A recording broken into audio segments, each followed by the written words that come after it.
Techlandia is recorded at the Central Office on the East Side in Portland.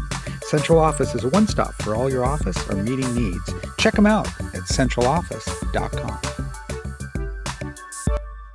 Welcome to Techlandia, a podcast about and for the technology industry, a place to learn, connect, and engage with leaders and thinkers involved in the technology industry.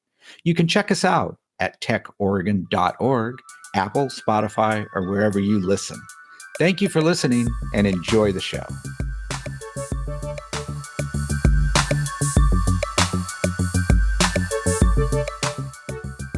Welcome, everyone, to the latest episode of Techlandia, TAO's regular podcast series. I'm Skip Newberry, President and CEO of TAO. With us today, we have a couple of guests. We have both Steve and Christy, both from Link, Oregon, and we'll be hearing a little bit from each of them about some of the work that they're doing in the state. Welcome. Thank you. It's great to be here. We're lucky to have you. So wanted to start first with you, Steve, and ask just first if you could take a little bit of time to talk a little bit about your professional journey, which is an interesting one, and how you arrived at Link, Oregon, and then a little bit about what Link, Oregon does. Sure. I think what I usually tell people is that I started out in the physical sciences, and about around age 32, I decided that I was probably a better technologist. I took some things away from my time in physics that I think helped me around the internet and understand exponential growth and understand complex systems. And certainly the internet is a complex beast.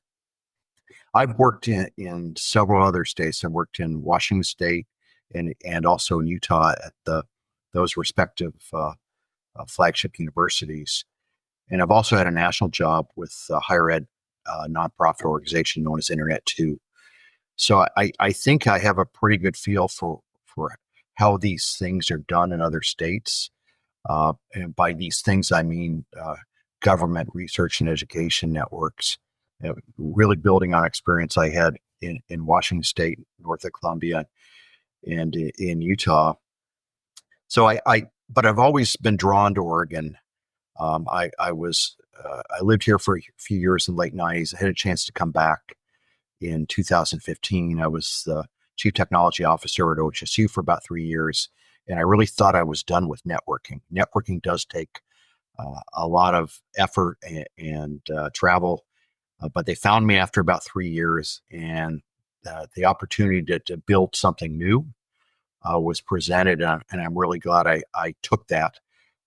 What we have here is essentially a collaboration that I would say is nationally unique. It's the four largest research universities: University of Oregon, Oregon State University, Portland State University, and Oregon Health and Science University, better known as OHSU, as well as state government. And I think that's one of the unique things about us is that we're really a 50-50 partnership between state government and the universities. And that doesn't really happen in any other state nationally, to my knowledge. We have a statewide network that is, we call it facilities based. We actually work with telecommunications companies, and we acquire the fundamental raw material of telecommunications, which is dark fiber. And we essentially build our own network on top of that, both first with optical technology, then with internet technology on top of that. And so we work with 6 different commercial providers around the state, just on the long haul piece.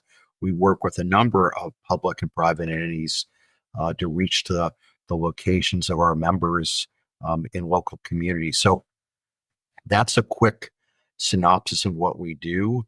I'd say a key part of what Link Oregon is a strategic vehicle for the state state universities and government to collaborate. We have a very strategic board, and we really work to help Oregon be more competitive help our universities be more competitive. We'll talk a little bit more about that, but that's essentially, I think, our modus operandi. Thanks, Steve. And that's a nice segue to some of the work that Christy has been focused on at the University of Oregon. So, Christy, I was wondering if you could talk a little bit about some of the research that you're involved in. Yeah, absolutely. I'll share a little bit about my background so you have an idea of sort of how I got to where I am and what's informed things that I think about and sort of how I'm thinking about some of the upcoming strategic things that we're working on together.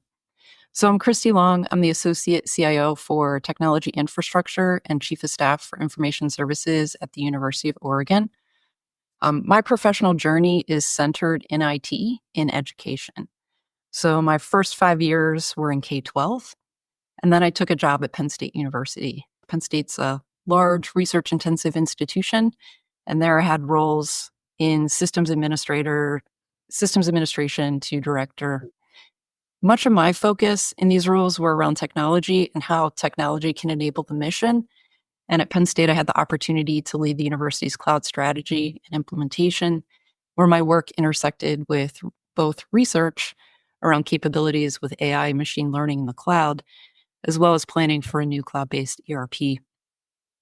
From there, I became Chief Information Officer at the University of Washington Bothell campus, which serves a diverse student body of largely first-generation, historically underrepresented students. In this role, I had the opportunity to engage with our mission in a unique way. I had the opportunity to work with university leaders on student success initiatives.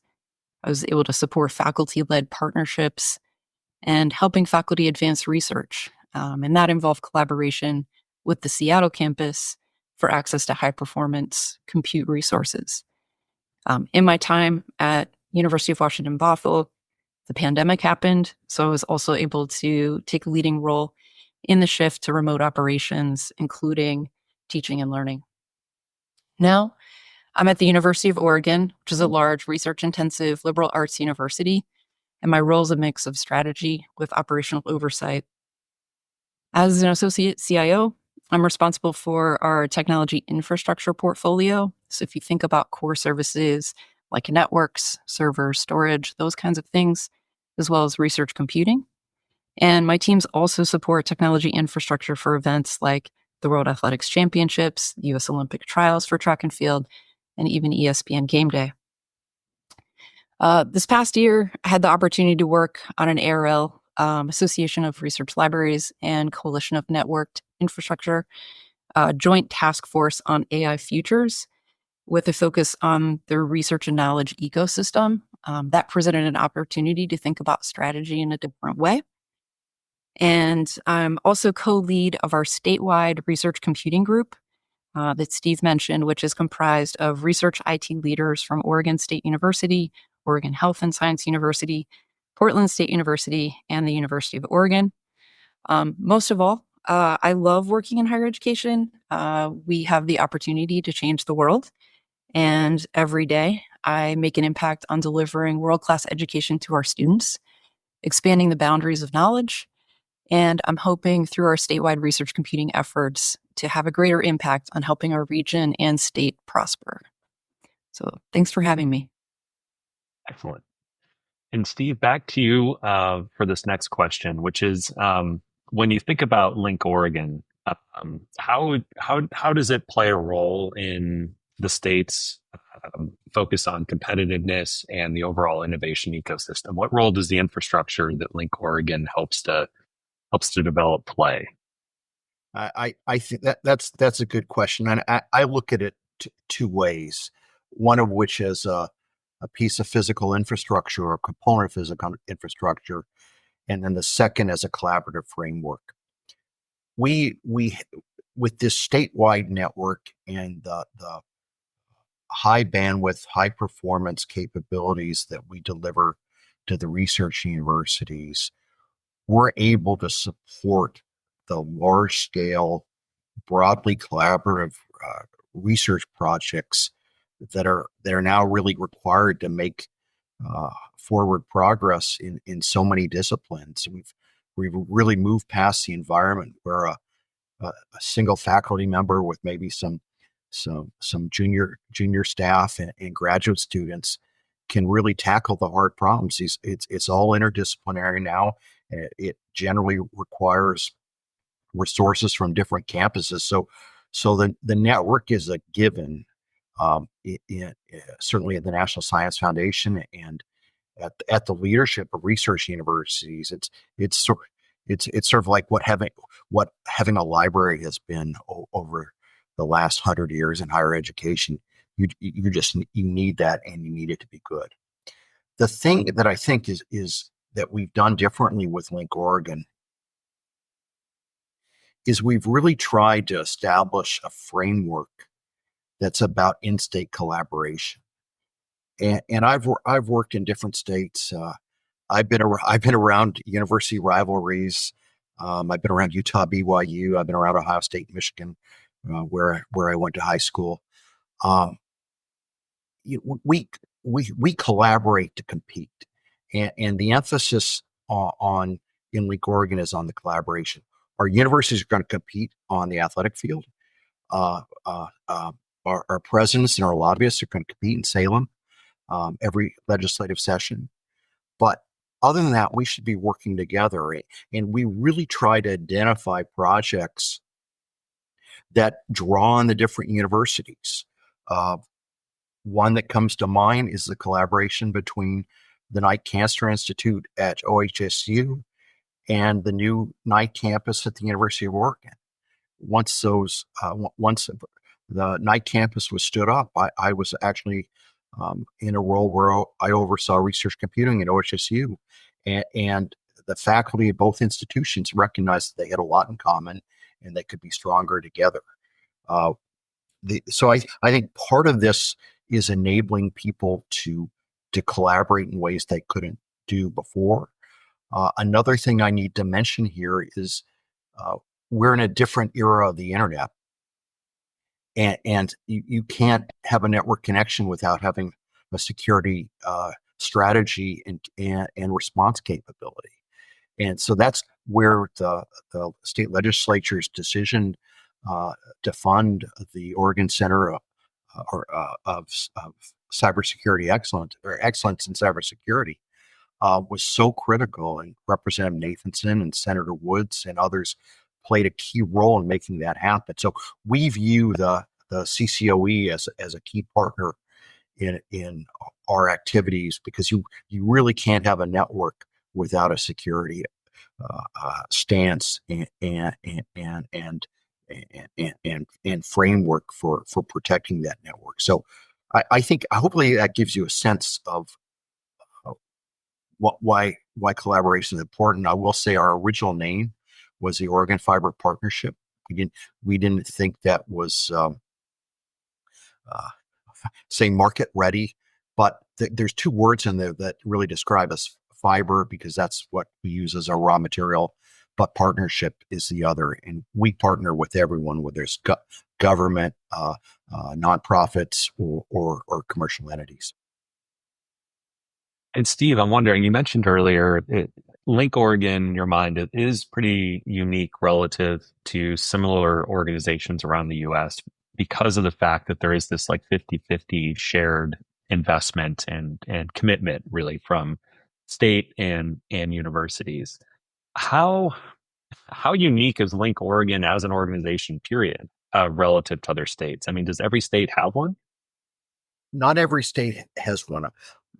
I've been the chair of the affinity group of networks, the National Affinity Group of networks like Link Oregon, and that group has the name the Quilt, and that really reflects the fact that every state does it differently. There are a set of state networks that are established as nonprofits, and we were set up that way. And if I look around nationally, who I look at our aspirational peers. I look at North Carolina, which has had a network that grew out of the Research Triangle, and that was an effort that really predated the internet. There was a strong sense of collaboration among the University of North Carolina, Chapel Hill, North Carolina State, and Duke, and they were relatively proximate. We look at Ohio, which is part of state government, but it's really run out of Ohio State University. We look at California with for evidence of structure and innovation, but I certainly understand that California is the fifth largest economy in the world, and I understand. And I was born in Southern California, so I understand the differences between the states. So, we have the advantage to look at other states. Um, Among our peers, we're viewed as relatively new. We took over, assumed an existing effort that had been based for a long time at the University of Oregon, and the folks there had done a heroic effort in running that network. But this is really a chance to get the state unified. As far as state government, uh, it is unique, and I'd say it's almost necessary to do a network like Link Oregon, given the size of our state and the concentration of the population in the Willamette Valley.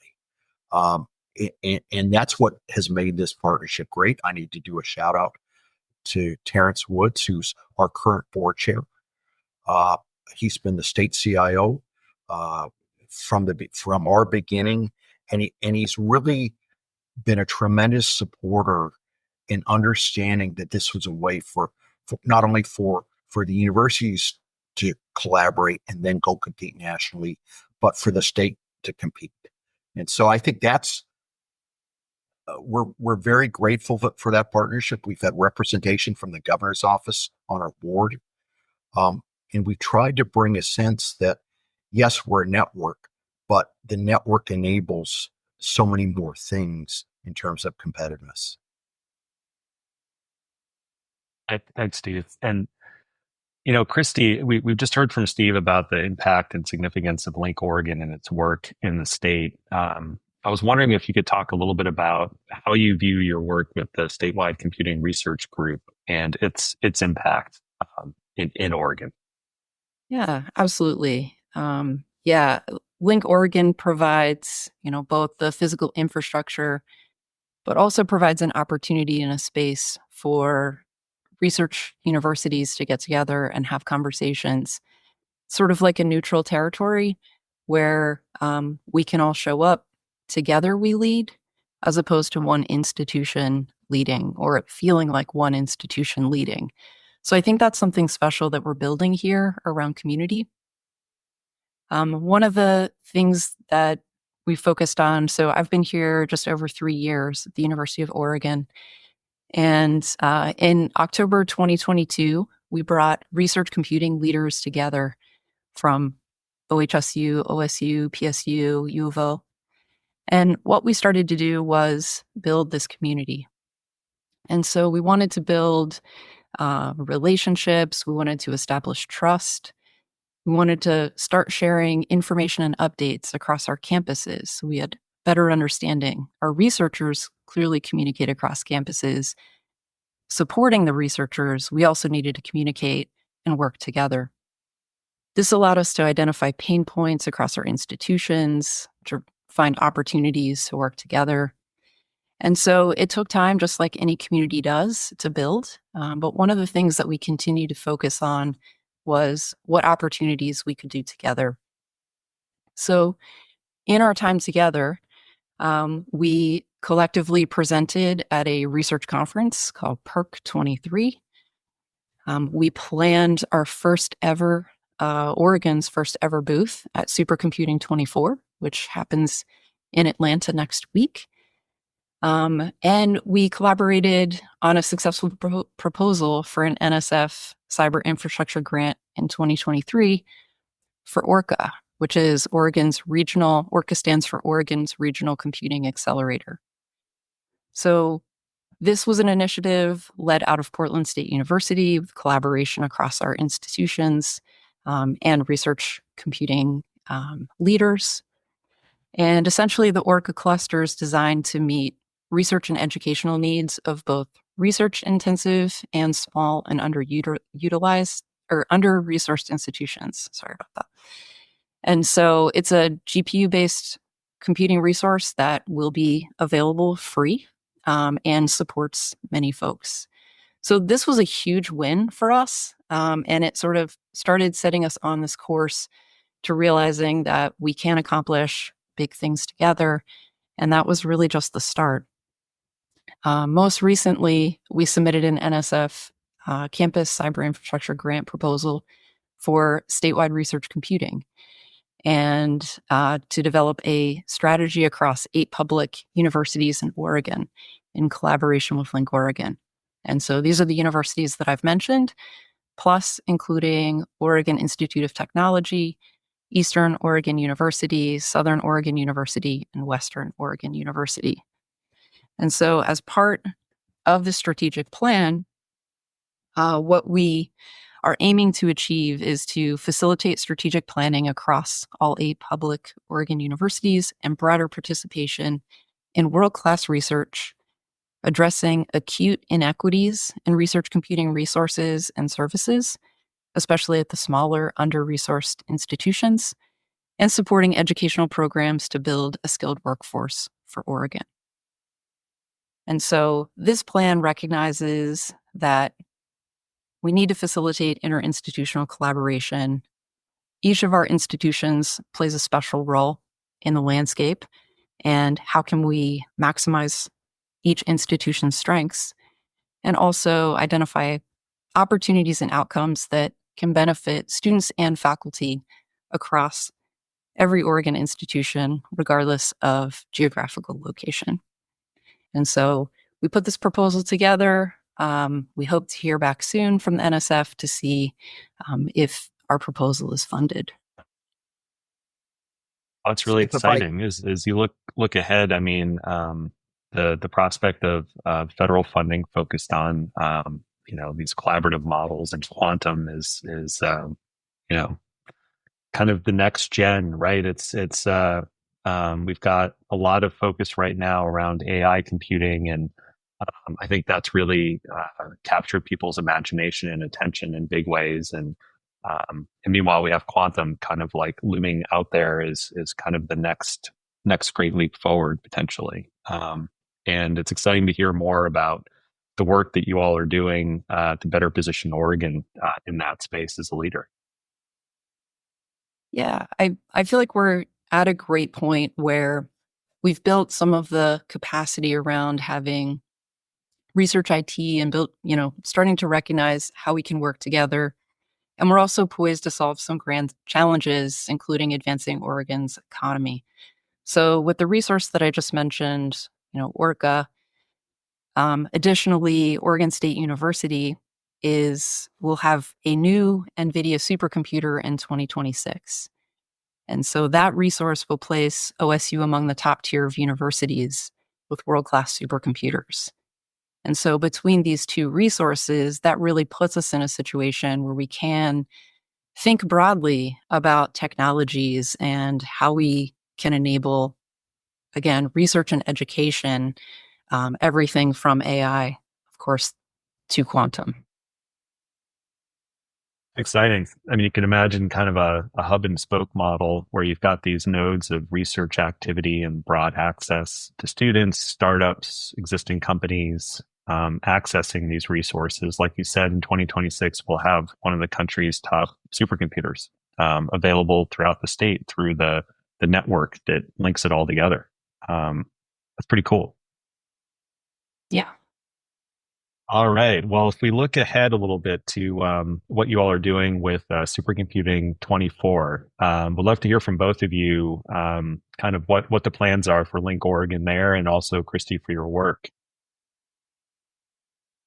I'll start out and describe the approach here. This is an annual conference in high performance computing that I think has been going on for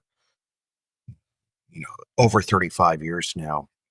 It actually was in Portland in 1999 and again in 2005, but the meeting has outgrown the capabilities of the Oregon Convention Center, and this year it's in Atlanta.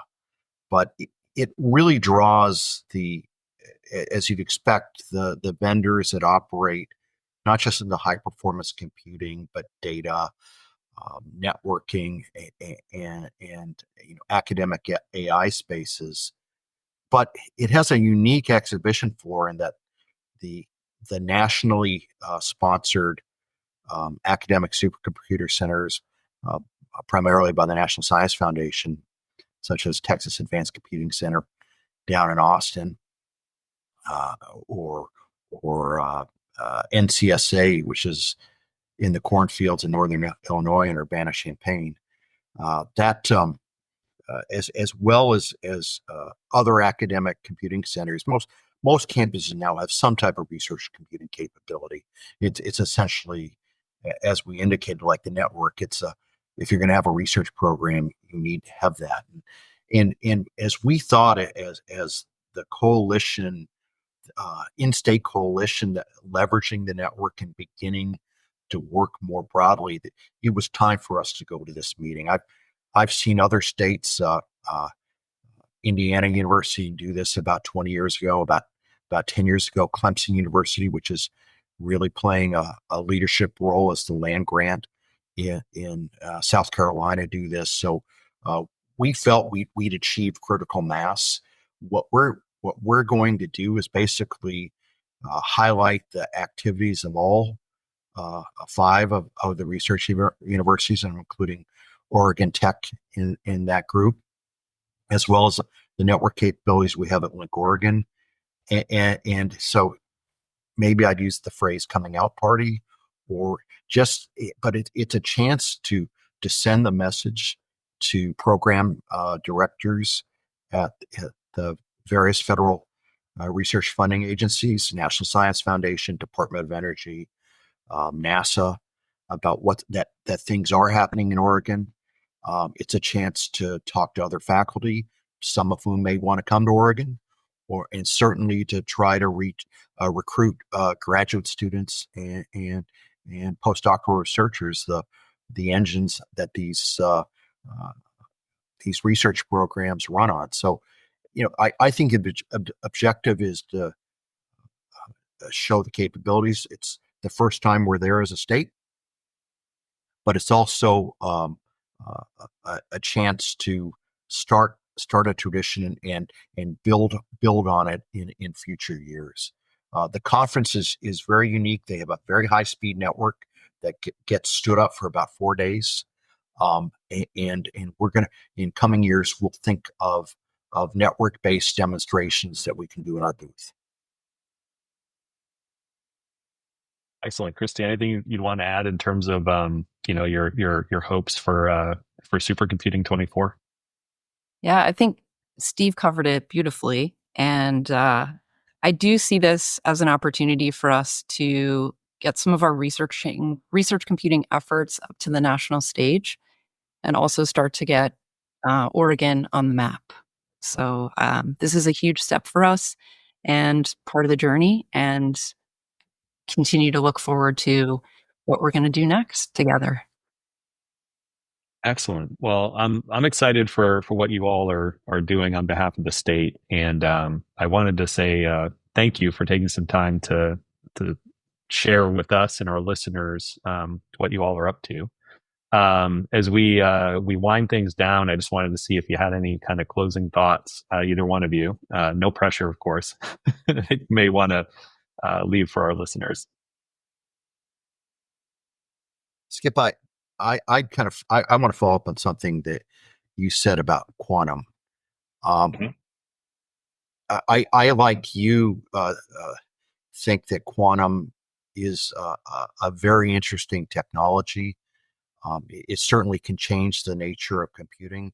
It also has a networking impact. We have a set of activities in Oregon that are beginning to address this. We were part of a team led by our chief scientist, Ram Duraishan, who's a computer scientist at the University of Oregon, and he's a world-class networking researcher in my book. Ram has pulled together an effort involving physicists at the University of Oregon, computer engineers at Oregon State University, and the most technologically advanced national research network the Energy Sciences Network, which is connects the Department of Energy National Labs. And this is a concept around operating networks that are both traditional now and we they're optical networks. It's kind of hard to think of those as classical, but we've been doing optical networks for about 25, 30 years ago. But then integrating networks that are based on quantum principles. And we're starting to see test beds in other states for quantum networks, Ohio, North Carolina, Chicago, which always has a test bed in the DC Beltway and in the Bay Area. And what has struck us about this is an opportunity for Oregon to go out and lead. And we're working to build a collaboration state. Link Oregon can bring some extra fiber cable to the party that we can use to build a test bed in the Willamette Valley. I'm very focused on the ability to have collaborative projects between OSU and UO, given their role in the state. But I think this is a chance for us to get out in front.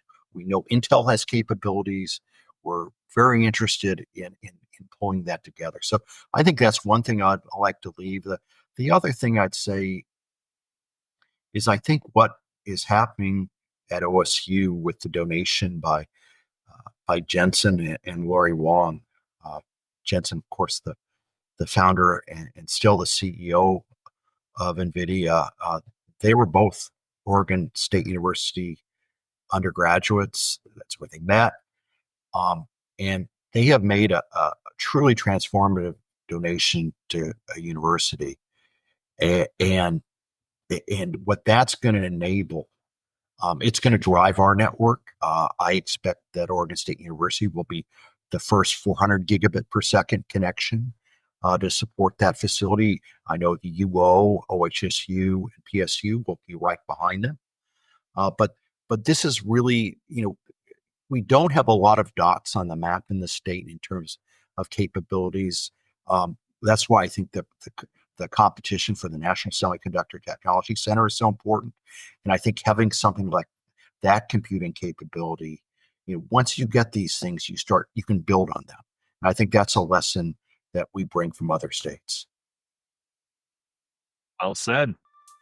Thank you. Well, thank you both for taking some time to spend with us today. Really appreciated it. Thanks, Jeff. Thank you.